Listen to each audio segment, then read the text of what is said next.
Welcome to Foundation Friday.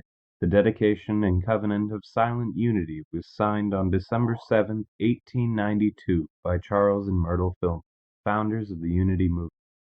It is unlikely when they signed this covenant that they had any idea how far-reaching unity would be as it evolved into the church we know and love today. We invite you to join us as we explore and share some of the original ideas, teachings, and writings of the men and women who created the foundation of the Unity Church.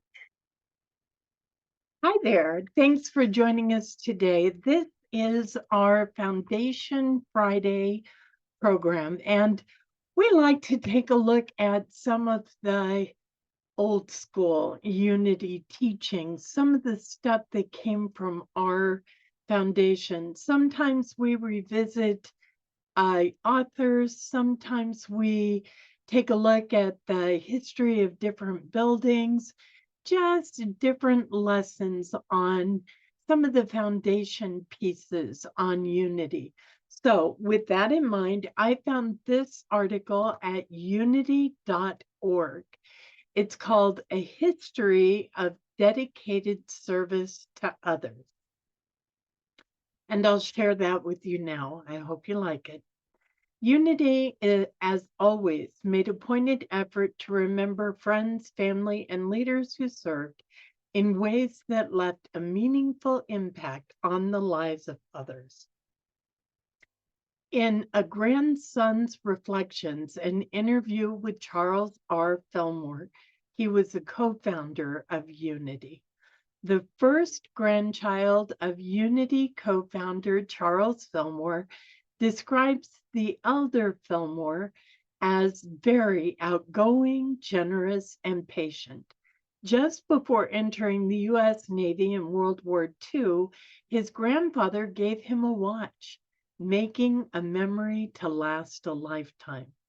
Writer and minister Ernest C. Wilson remembered Fillmore in Charles Fillmore as I Knew Him, which was published in January 1979.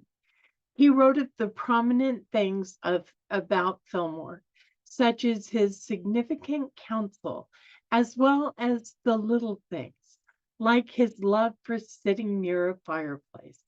Wilson, ordained a minister in 1916 and author of 17 books, served at Unity Centers in Los Angeles, California, and Kansas City, Missouri. In Torchbearer to Light the Way, The Life of Myrtle Fillmore, Unity historian Neil Vale wrote about the positive impact Unity co-founder Myrtle Fillmore had on people's lives. She was still writing silent Unity letters on October 5th, 1931, the day before her transition.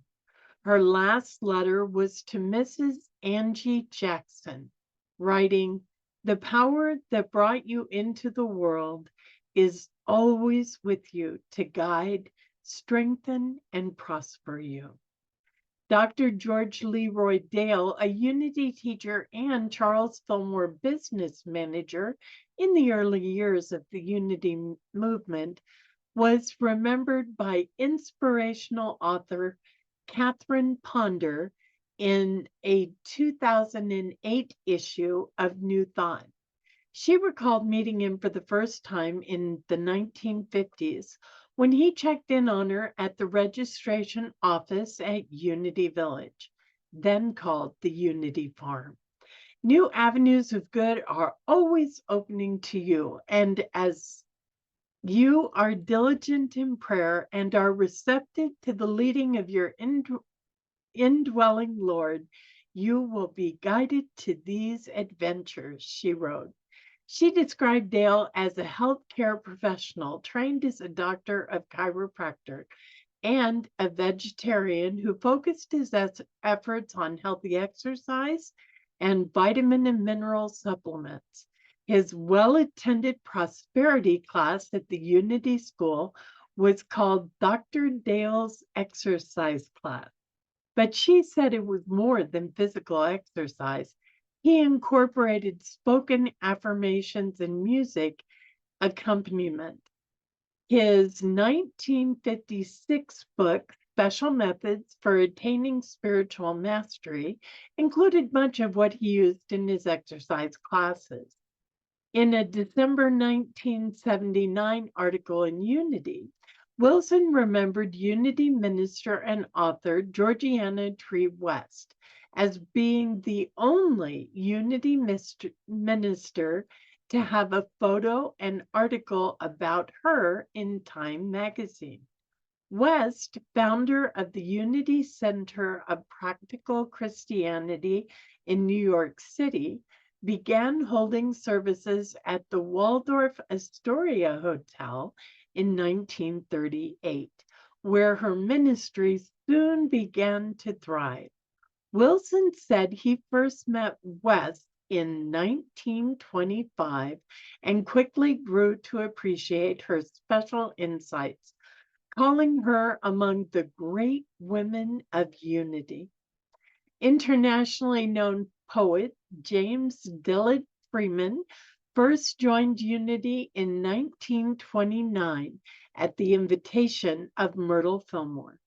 He wrote about many women who impacted his own contribution to the Unity movement in his Life is a Wonder column that ran in Unity magazine. He spoke of Jenny H. Croft, who wrote, taught, interpreted the Bible, and organized the Unity Ministry of Prayer. Imelda Octavia Shaklin, who headed the editorial department at Unity, and Annie Ricks Millets, who co-founded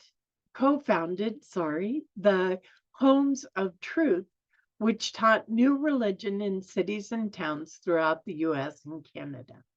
And in Unity Weekly, December 1934, Unity leaders offered to readers the importance of remembrance with their interpretation of 1 Corinthians 11:23 through 24, prompting one reader to ask, why did Jesus ask his disciples to take food and drink in remembrance of him? They replied, everything that is done for the sake of attaining the Christ consciousness in the outer as well as the inner sense is in remembrance of him, the perfect expression of the Christ idea. So I hope you enjoyed this reading of the article, A History of Dedicated Service to Others about Unity. Before we go, I want you to know that you matter. You are sacred, and you are so, so very loved. Namaste. Thank you for joining us, and let's stay connected and grow in spirit. We are on Facebook. Search for Unity Church of El Cajon and follow us and like our posts. You can reach us on YouTube at Unity Church of El Cajon. Please subscribe to our channel, watch our videos, and leave comments which can help us improve. We are on the web at unityofelcajon.org. Email or call our church office to receive our weekly newsletters, which lists all of our activities and opportunities to learn and grow together.